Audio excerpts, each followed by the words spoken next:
Today we are going to learn how to make delicious probiotic-rich kefir.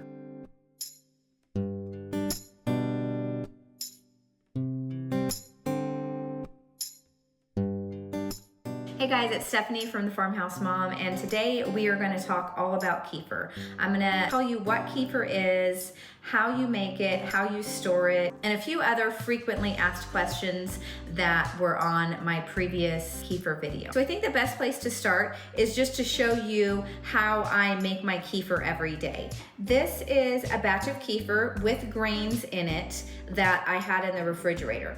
So I will get a little Pyrex cup, and I just start dumping my little quart of kefir here. And as you can see, it's really thick and kind of clumpy. Those are the grains. It's also pretty thick because it's been in the refrigerator. Okay, so we've got our grains here.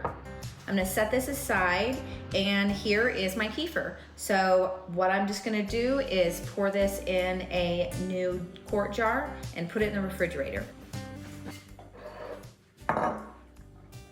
So I usually have a Kefir Shake every morning with strawberries, with frozen strawberries in it. And that's what I like for my breakfast. My 5-year-old had to be on antibiotics this last week, and so he has been drinking it with me. So we had our bottle of milk fermenting with the Kefir Grains.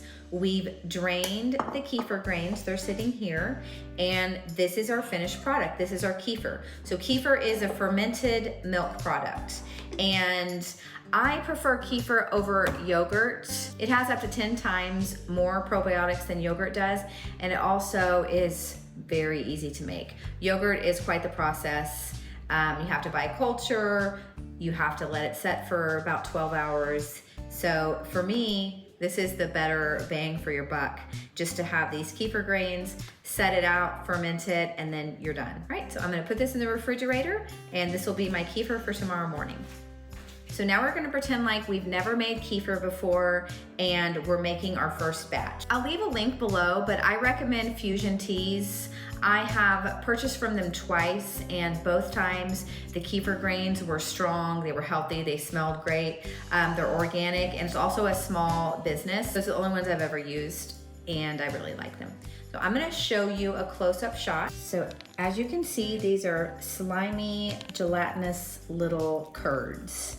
And that's what a kefir grain is. It's what it looks like. And that's what you'll get in the mail. You'll get 2 tablespoons of these kefir grains. This is a little bit more than 2 tablespoons. This is probably at least 3 tablespoons.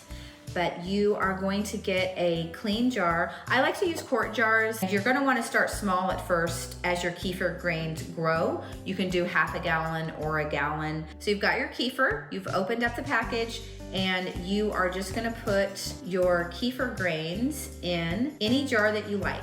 So you have your 2 tablespoons, and then you're just gonna cover it with about 2 cups of milk. So I have a couple of odds and ends jars of milk here. So I am just gonna use all these up. What you're gonna do is you are either going to get a cheesecloth and put it on top and put a little rubber band around so any bugs or anything can't get in there. What usually works for me is I just pop like half the lid on there. It can still burp. You can put the whole lid on. You just may hear in the middle of the night like pop, like all the fermentation will pop the lid off. So I usually just kind of halfway put it on, and then now you will leave your kefir out on the counter at room temperature. The length of time that you need to leave it out varies according to the season and the temperature. Summertime, obviously it's gonna be warm and it can ferment really quickly. Wintertime, it may be 3 days and it's just now starting to separate. And that is how you will know that your kefir is fermented. You will start to see a little bit of separation from the curds in the whey. It'll be kind of bubbly, and it'll just look like little pockets of clear liquid with the milk. And you can shake the bottle a little bit, and here you'll notice this is still extremely liquidy, but if you shake it and it seems thicker, then obviously the fermenting is taking place and it's nice and thick. So you've set your kefir out on the counter for 24 to 48 hours. You're noticing that it's bubbling and you're ready to strain it.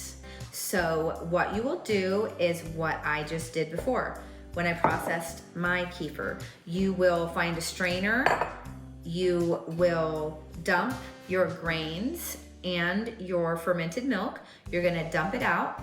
You will strain all of the liquid off, the thick liquid, and you'll set your grains aside because you're gonna continue to make kefir with that. The very first batch of kefir that you make, I would recommend throwing that away. You can either, feed it to your dog or just throw it down the drain, whatever you want to do. And the reason that you want to do that is you just want to be safe and make sure that the kefir grains and the good bacteria is really strong. I use raw milk. You can use pasteurized milk if you want. Regardless, it's sitting out on the counter at room temperature and bacteria is building. So you want to make sure that the good bacteria is winning over the bad bacteria. So you'll take that first batch, you'll throw it out, and you will be left with your kefir grains. So now it's time to make another batch. So you will just put your kefir grains in, you pour your milk over. I'm gonna go ahead and top this off because these kefir grains are really strong and more than strong enough to ferment this entire quart. All right, so this is ready to sit over with the other kefir. So the first time we made kefir, we used 2 tablespoons to 2 cups of milk. And that's gonna revive those kefir grains and it's gonna get them eating and hungry and it's gonna get them strong and then they will multiply. So you may notice after a week or so, you have more than you started out with. That is a good sign. That means that you're giving it enough food and that it's able to grow and it's producing good bacteria, good probiotics, and everything is just chugging along nice and healthy. Now I'm gonna show you my favorite way to drink kefir. So I usually, like I said, in the mornings, we will all have a kefir shake. So I will pour my nice thick fermented kefir and whatever frozen fruit that you have. So I'm gonna do blueberries and strawberries. Probably about a half a cup of fruit, right? And then you just mix it up for a few seconds.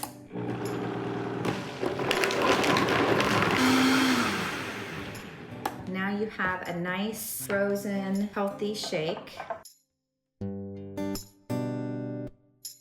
If you're looking for a way to get your kids to drink it, my 5-year-old will drink it with just fruit in it.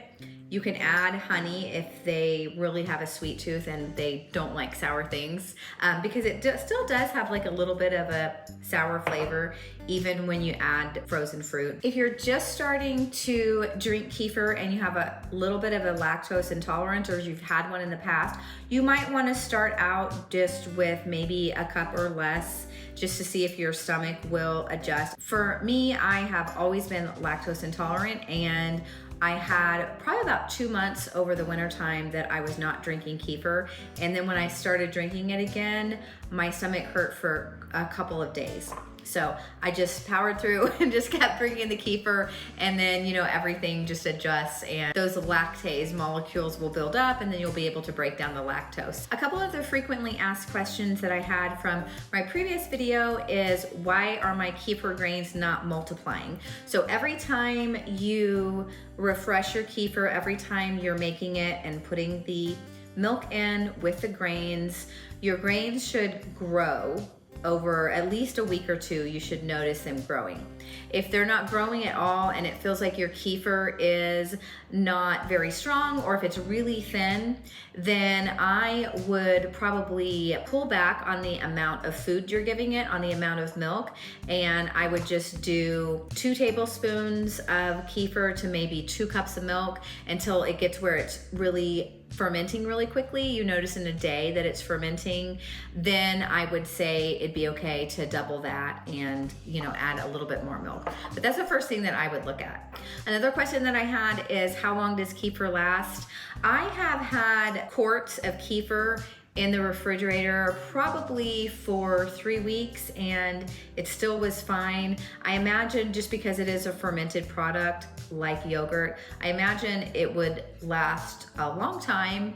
And you know, it's just common sense. You do the smell test, do the taste test, and if you're used to drinking it, you know what it should smell like, you know what it should taste like. As long as it's in the refrigerator, there shouldn't really be any issues as far as it going bad. I have left my kefir out on the counter for, it's probably 5 or 6 days, and it did start to develop mold on it. You don't want that happening. I generally do 2 days max on the counter, and then if I'm not ready to drink it, I'll just put it in the refrigerator, and it can sit there with the kefir grains and the milk, and it will still ferment a little bit, but it's kind of like sourdough.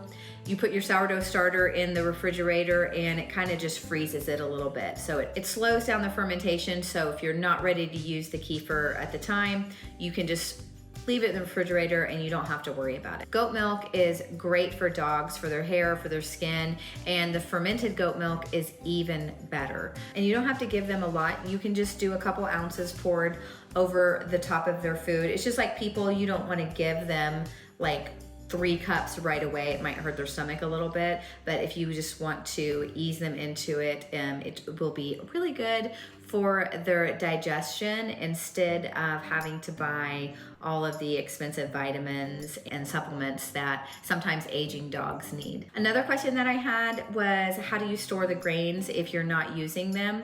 So I generally will just put my grains in and I will just cover them with just a little bit of milk, just enough to cover it, just to keep them in a little bit of a suspended animation. You also might be making kefir every day like me, and your grains are just multiplying and multiplying and you don't know what to do with them. One thing that you can do is just put them in your blender with your morning shake, and it will just blend it up and you'll get that extra boost of probiotic. I hope this was helpful to you guys, and I hope you make some delicious kefir today for you and your family.